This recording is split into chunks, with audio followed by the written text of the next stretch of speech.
यह वीडियो आप सभी के लिए बहुत ही महत्वपूर्ण होने वाली है, क्योंकि इस वीडियो में हम लोग सीखने वाले हैं कि बीजगणित का जोड़, बीजगणित का घटाव, बीजगणित का गुणा और बीजगणित का भाग किस तरह से बनाया जाता है, और वो भी सबसे आसान तरीका से। यदि आप इन सभी को अच्छे से सीखना चाहते हैं और वो भी इस तरह से सीखना चाहते हैं कि इसके बाद यह सब आपको हमेशा के लिए याद भी हो जाए और अच्छे से समझ में भी आ जाए, तो इस वीडियो को शुरू से लेकर अंत तक और ध्यान से ज़रूर देखिएगा। तो चलिए अब हम एक एक करके इन सभी को सीखते हैं। तो सबसे पहले हम यह समझ लेते हैं कि बीजगणित का जोड़ किस तरह से बनाया जाता है। और हाँ देखिए, जो नियम बीजगणित के जोड़ बनाने का है ना, वही नियम बीजगणित के घटाव बनाने का भी है, ठीक है। तो इसलिए यदि आप इनमें से कोई भी एक अच्छे से सीख लेते हैं तो दूसरा आपको अपने आप ही समझ में आ जाएगा। तो देखिए, बीजगणित का जोड़ बनाना हो या फिर घटाव बनाना हो, इसमें जानते हैं क्या किया जाता है। देखिए, जो एक जाति का रहता है ना, वही आपस में जुड़ सकता है या फिर घट सकता है। अब आप लोग कहेंगे कि सर हम यह कैसे जानेंगे कि कौन एक जाति का है और कौन एक जाति का नहीं है। तो यहाँ पर ज़रा समझिएगा। देखिए, जैसे मैं मान लीजिए एक्स के साथ जब जुड़ेगा ना, तो एक से ही जुड़ेगा, ठीक है। तो हमें यह देखना है, जैसे मैं यहाँ पर देखिए, यहाँ पर है 2x और यहाँ पर है 5x, दोनों में x लगा हुआ है ना, तो यह आपस में जुड़ जाएगा। यदि इस तरह से रहता, मान लीजिए 2x रहता प्लस y रहता, तो यहाँ पर देखिए अलग अलग जाति का हो गया। देखिए, जोड़ और घटाव में हमें अंक को नहीं देखना होता है, जो ABCD का अक्षर होता है ना, हमें केवल उसी को देखना होता है कि वही एक जाति का होना चाहिए। तो यहाँ पर देखिए एगो x है और एगो y है, तो यह अलग अलग जाति का हो गया, ठीक है। तो यह एक जाति का नहीं है। एक जाति का कब होगा, तो देखिए यहाँ पर 2x है तो यहाँ पर भी x होना चाहिए। उसी तरह से मान लीजिए यदि इस तरह से रहेगा, x के पावर 2 रहेगा, इसके जाति का कौन होगा, जिसमें x के पावर 2 लगा हुआ रहेगा। उसी तरह से मान लीजिए xy रहेगा, तो इसके जाति का कौन होगा, जिसमें xy लगा हुआ रहेगा। इसके साथ अंक कुछ भी हो सकता है, लेकिन यहाँ पर यह जो ABCD का अक्षर है ना, यह ध्यान देना है कि वही आपस में जुड़ेगा या फिर घटेगा, जिसमें xy है तो xy लगा रहेगा, x के पावर 2 है तो x के पावर 2 रहेगा। इस तरह से इसमें हम जाति देखेंगे, ठीक है। अब देखिए करना क्या है, आपको इस तरह से बीजगणित का जोड़ मिलेगा और इस तरह से घटाव मिलेगा। तो देखिए आप क्या कीजिएगा, देखिए यहाँ पर अंक वाला है ना, तो अंक वाले को हम अंक वाले के साथ जोड़ेंगे। तो यहाँ पर जो है ना, यहाँ पर है 4 और 0, 4 में 0 जोड़ेंगे तो क्या आएगा, यह 4 ही आएगा ना, तो यहाँ पर हो जाएगा 4। उसके बाद प्लस है तो यहाँ पर हो जाएगा प्लस। अब देखिए यहाँ पर क्या है, यहाँ पर है 5y और यहाँ पर है 4y। यह दोनों एक ही जाति का है। क्यों है, क्योंकि देखिए दोनों में y लगा हुआ है। अंक क्या है यह मायने नहीं रखता है। तो इसको अब हम जोड़ेंगे किस तरह से, तो देखिए यहाँ पर 5 गो y है और यहाँ पर 4 गो y है, तब 5 और 4 मिलकर कितना होता है, तो यह होता है 9, और यह y ज्यों का त्यों इस तरह से जोड़ देंगे। उसके बाद प्लस है तो प्लस, यहाँ पर देखिए क्या है, यहाँ पर है 2x और यहाँ पर है 5x। इसको हम किस तरह से जोड़ेंगे, तब 2 और 5 मिलकर हो जाएगा 7 और यह हो जाएगा x, ठीक है। अब देखिए आप लोग कहेंगे कि सर यह तो बहुत ही सिंपल है, इस तरह से है तो यह तो बहुत आसान है, यह बहुत ही आसानी से बन गया। लेकिन आपको हमेशा इस तरह से सजाकर नहीं मिलेगा। देखिए आपको किस तरह से मिलेगा, आपको इस तरह से मिल सकता है। देखिए जैसे हो गया 3x plus 4y plus 2x plus 7y, और कह देगा कि इसको आप जोड़िए। तो हम कैसे जोड़ेंगे, तो देखिए हम सबसे पहले क्या करेंगे, जो एक जाति का है ना, जैसे कि इसमें x लगा हुआ है, इसमें x लगा हुआ है, तो इन दोनों को हम एक साथ जोड़ देंगे और यह y वाले को हम y वाले के साथ जोड़ देंगे। तो देखिए यहाँ पर मैं आपको समझाने के लिए प्रश्न को सजा कर लिखा हूँ, लेकिन आपको हमेशा प्रश्न इस तरह से सजा कर नहीं मिलेगा। आपको इस तरह से मिलेगा एक लंबा लाइन की तरह, और उसी में आपको सजाकर जोड़ या घटाव को बनाना होगा। अब देखिए यहाँ पर है क्या, तो यहाँ पर है घटाव, तो हम घटाव को बनाते हैं। तो यहाँ पर देखिए इस तरह से घटाव का चिन्ह है। तो अब देखिए क्या हो जाएगा, यहाँ पर घटाव का चिन्ह है ना, तो नीचे में सारा चिन्ह जो है ना घटाव का लग जाएगा। तो यहाँ पर भी हो जाएगा घटाव, यहाँ पर भी हो जाएगा घटाव। तो अब देखिए यहाँ पर ऊपर में क्या है, ऊपर में है 7 और नीचे में क्या है, तो नीचे में है 2। तो हम 7 में ले 2 घटाएंगे तो क्या बचेगा, तो यहाँ पर बचेगा 5। तो यहाँ पर हो जाएगा इस तरह से 5।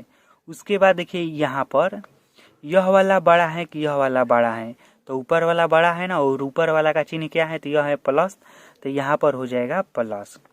उसके बाद हम इसको घटाएंगे तो देखिए 6 में ले 3 घटेगा, क्या बचेगा, यहाँ पर बचेगा 3। तो यहाँ पर हो जाएगा 3 और y है तो y। इसमें भी कौन बड़ा है तो ऊपर वाला बड़ा है ना, और ऊपर वाला का चिन्ह प्लस है तो यहाँ पर हो जाएगा प्लस।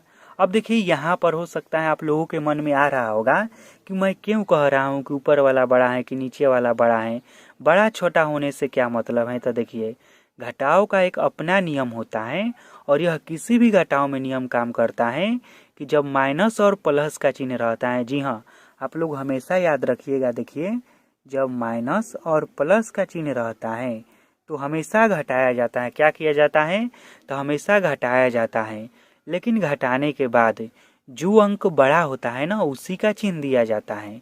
जैसे में मान लीजिए यहाँ पर रहेगा -7 + 2, तो यहाँ पर माइनस प्लस है तो हम इसको घटाएंगे तो 7 में 2 घटेगा, क्या बचेगा 5 बचेगा। लेकिन चिन्ह इसमें कौन सा देंगे तो चिन्ह जो अंक बड़ा है ना उसी का चिन्ह देंगे। तो यहाँ पर 7 बड़ा है ना तो हम 7 का चिन्ह देंगे, और 7 का चिन्ह क्या है माइनस, तो हम माइनस देंगे। ठीक, तो यह भी आप लोग याद रखिएगा, यह सब बेसिक जानकारी है। अब हम यह लास्ट वाला भी घटा कर देख लेते हैं। तो देखिए यहाँ पर है 9x और नीचे में है 5x, तो 9 में 5 घटेगा, क्या बचेगा यहाँ पर बचेगा 4 और यह हो जाएगा x। तो इस तरह से बीजगणित का घटाव बनाया जाता है। अब हम समझते हैं कि बीजगणित के गुणा को किस तरह से बनाया जाता है, लेकिन गुणा को बनाने से पहले हमें कुछ रफ को समझना होगा। तो देखिए क्या रफ है, तो देखिए जब इस तरह से हम x में और गुणा कराएंगे x के साथ तो क्या होगा, पहले आप यह समझिए। यदि आप यह समझ लेंगे ना तो फिर आपको बीजगणित का गुणा बनाना आ जाएगा। तो देखिए जब हम x में x के साथ गुणा कराएंगे ना तो यह हो जाएगा x। अब कितना x है तो एगो 2 x है ना, तो इसके सर पर हम लिख देंगे 2। उसी तरह से मान लीजिए हम y में और गुणे y से कराएंगे ना तो यह क्या होगा y हो जाएगा, और कितना y है 2 है तो ऊपर में हो जाएगा 2, 3 होता तो ऊपर में हो जाता 3। अब देखिए यदि हम x गुणा y कराएंगे तो क्या होगा, तो इसमें कुछ वो नहीं होगा, यह गुणा का चिन्ह हट जाएगा और यह दोनों आपस में सट जाएगा x y इस तरह से। ठीक, तो देखिए गुणा बनाते समय ना इसमें जाति होती का ध्यान नहीं दिया जाता है। अब हम क्या करेंगे, अंक वाले को अंक वाले के साथ गुणा कराएंगे और ABCD वाले को ABCD वाले के साथ गुणा कराएंगे। तो देखिए यहाँ पर ऊपर में है 5 और नीचे में है 10। यहाँ पर देखिए जो मैं यह सजा कर लिखा हूँ ना, यह रियल में इस तरह से नहीं है, यह रियल में जानते हैं किस तरह से है, यह रियल में इस तरह से है। यहाँ पर जरा समझिएगा, देखिए यह जो है ना 5 और 10 यह इस तरह से है, 5 गुणा 10 बराबर, यह जो है ना यह इस तरह से है 2y गुणा y बराबर, और यह वाला जो है ना यह इस तरह से है 3x गुणा 6x बराबर, इस तरह से है। तो आपको इस तरह से मिलेगा। ठीक, और यहाँ पर मैं सजा कर लिखा हूँ तो यहाँ पर समझिए, देखिए यह तो क्या हो जाएगा, यह तो आप सभी लोग जानते ही हैं, 10 पाँचे हो जाएगा 50 और यही हो गया इसका राइट आंसर। यह क्या हो जाएगा, यहाँ पर है 2y और यहाँ पर है एगो y। तो देखिए अंक वाले को हम अंक वाले के साथ गुणा करेंगे तो इसमें तो अंके नहीं है, तो केवल हम y में y से गुणा करा देंगे। तो यहाँ पर पहले हो जाएगा 2 और y 2 है ना, तो y के पावर 2 हो जाएगा और यही हो गया इसका भी राइट आंसर। अब यह समझिए, तो देखिए अंक वाले को हम सबसे पहले अंक के साथ गुणा कराएंगे तो 36 18। उसके बाद क्या हो जाएगा, x में हम x से गुणा कराएंगे, 2 x है ना तो x के पावर 2 और यही हो गया इसका राइट आंसर। तो इस तरह से बीजगणित का गुणा बनाया जाता है।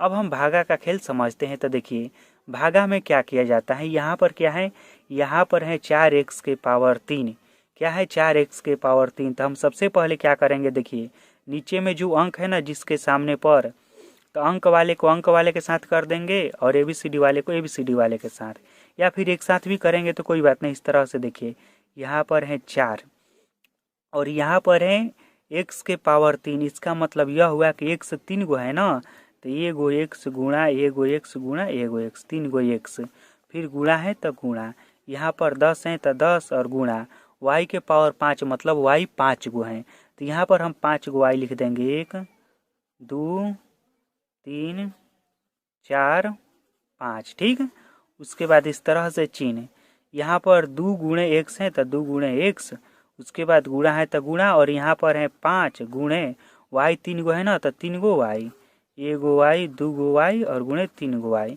देखिए यह सब मैं आपको समझाने के लिए लिख रहा हूँ, आपको मैं शॉर्टकट ट्रिक भी बता दूंगा। अब देखिए क्या करना है, x वाले को x वाले के साथ कटा देना है, अंक वाले को अंक वाले के साथ कटा देना है और y वाले को y वाले के साथ कटा देना है। तो देखिए यहाँ पर एगो एक्स से एगो एक्स कट गया। उसके बाद यहाँ पर 3 गो वाई से इसमें से हमने 3 गो वाई को काट दिया है। अंक वाले को अंक वाले के साथ कटाएंगे, तो 5 से 10 कितने बार में कटेगा? 2 बार में कटेगा। अब यह 2 से यह 2 भी कट गया। ठीक, तो देखिए यहाँ पर नीचे में कुछ वो नहीं बचा है, ऊपर में केवल अंक बचा है। ऊपर में क्या बचा है? तो देखिए यहाँ पर 4 है, 4 बचा है। उसके बाद यहाँ पर देखिए 2 गो एक्स बचा है, तो 2 गो एक्स के मतलब क्या होगा? एक्स के पावर 2 होगा।